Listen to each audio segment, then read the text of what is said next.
622 pages, 536 sections, 23 chapters और 16 schedule का income tax bill 2025 अब लोकसभा में पेश किया गया है, जिसका आप सबको बेसब्री से इंतज़ार था।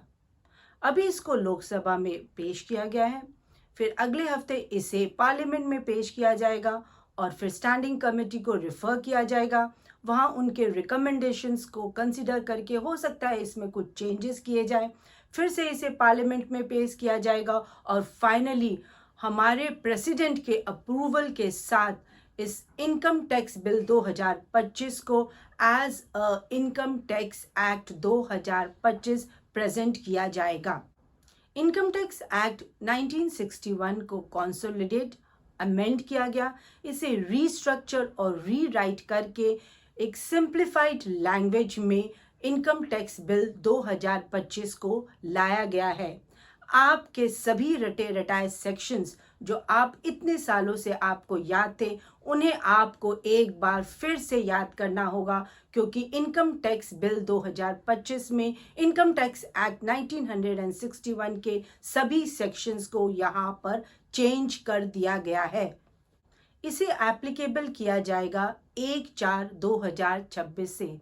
यहाँ पर एक मेजर चेंज किया गया है, जैसे कि पहले टैक्स पेयर्स को financial year, assessment year, previous year को लेकर काफ़ी कन्फ्यूजन रहता था।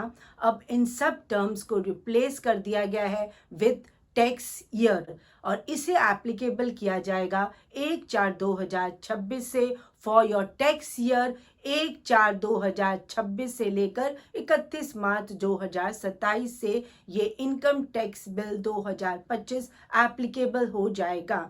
यहाँ पर इनकम टैक्स एक्ट के सभी सेक्शंस को चेंज कर दिया गया है। इनकम टैक्स एक्ट 1961 के जो मेजर कंसेप्ट्स थे उनमें कोई भी चेंज नहीं किया गया है। जहां हर सेक्शन के साथ आपको एक्सप्लेनेशंस और प्रोविजो दिए जाते थे, जिन्हें अक्सर समझना एक आम आदमी के लिए बड़ी दिक्कत वाली बात थी, उन्हें रिप्लेस कर दिया गया है विथ टेबल्स एंड फॉर्मूलाज, ताकि आप सब उसे आसानी से समझ पाएं। डेफिनेशन के सेक्शन 2 में कोई भी मेजर चेंज नहीं किया गया है। हाँ, आपके रेसिडेंशियल स्टेटस की डेफिनेशन जो पहले बहुत कॉम्प्लिकेटेड हुआ करती थी, उसे कुछ हद तक सिंप्लीफाई करने की कोशिश की गई है। वहीं आपके कैपिटल एसेट्स की डेफिनेशन को भी सिंप्लीफाई किया गया है। अकाउंटेंट की डेफिनेशन को भी इनकम टैक्स बिल 2025 में क्लेरिफाई किया गया है, क्योंकि ये मोस्टली ये लोगों में ये कन्फ्यूजन या एक्सपेक्टेशन था कि अब टैक्स ऑडिट को चार्टर्ड अकाउंटेंट के साथ साथ कंपनी सेक्रेटरी और सीएमए भी कर पाएंगे। इनकम टैक्स बिल 2025 में इन्हें डेफिनेशन अंडर सेक्शन 2 में इस बात को क्लेरिफाई कर दिया गया है कि यह काम सिर्फ चार्टर्ड अकाउंटेंट ही कर सकेंगे। फ्यूचर में हो सकता है इसमें कुछ चेंजेस या अमेंडमेंट लाए जाए, पर फिलहाल टैक्स ऑडिट एक चार्टर्ड अकाउंटेंट ही कर पाएगा। आपके 5 हेड ऑफ इनकम्स में कोई भी चेंजेस नहीं किए गए हैं।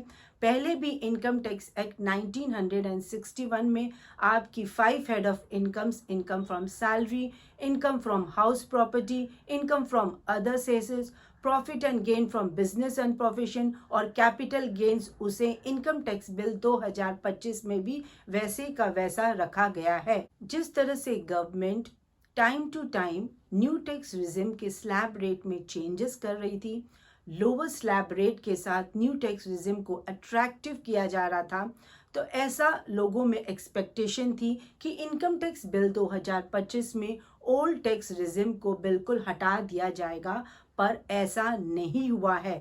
इनकम टैक्स बिल 2025 में भी आपको ओल्ड टैक्स रिजिम सभी डिडक्शन और अजम्पशंस के साथ अवेलेबल किया जाएगा। हाँ, यहाँ पर डिडक्शन और अजम्पशंस के सभी सेक्शंस को चेंज कर दिया गया है। 1 फरवरी 2025 में बजट 2025 में फाइनेंस मिनिस्टर ने जो भी टैक्सेशन में चेंजेस प्रपोज किए थे, उन सभी चेंजेस को इनकम टैक्स बिल 2025 में लागू किया गया है। यहाँ पर आपके टैक्स रेट में कोई भी चेंजेस नहीं किए गए हैं। आपका short term capital gain on listed equity shares पहले भी 20% था और अब भी वो 20% ही रहेगा। आपका long term capital gain on listed equity shares पहले भी 12.5% था, अब भी उसे 12.5% कंटिन्यू किया गया है। आपके major section 2, section 9 capital gain के सेक्शंस कहीं भी कोई भी मेजर चेंज नहीं किया गया है। इनकम टैक्स एक्ट 1961 के मेजर कंसेप्ट्स में कोई भी चेंजेस नहीं लाया गया है। इनकम टैक्स एक्ट 1961 को रीस्ट्रक्चर रीराइट करके अब उसे एक सिंप्लीफाइड टेबुलर और फॉर्मूला बेस पे इनकम टैक्स बिल 2025 को लाया गया है। ईज टू बिजनेस की जो सभी tax payers income tax bill 2025 से लगाए बैठे थे वो कहीं भी नज़र नहीं आया। ईज टू बिजनेस जब ही हो पाता जब आपकी कंप्लायंसेस को रिड्यूस किया जाता, आपके लिटिगेशंस को रिड्यूस किया जाता, पर आपका इनकम टैक्स बिल 2025 में कोई भी कंप्लायंस को रिड्यूस नहीं किया गया है, ना आपके लिटिगेशंस, अपील, रेक्टिफिकेशंस के किसी भी प्रोविजंस में अभी तक कोई भी चेंज हमें नज़र नहीं आया है। अभी इनकम टैक्स बिल 2025 में एप्लीकेबल होने में समय है।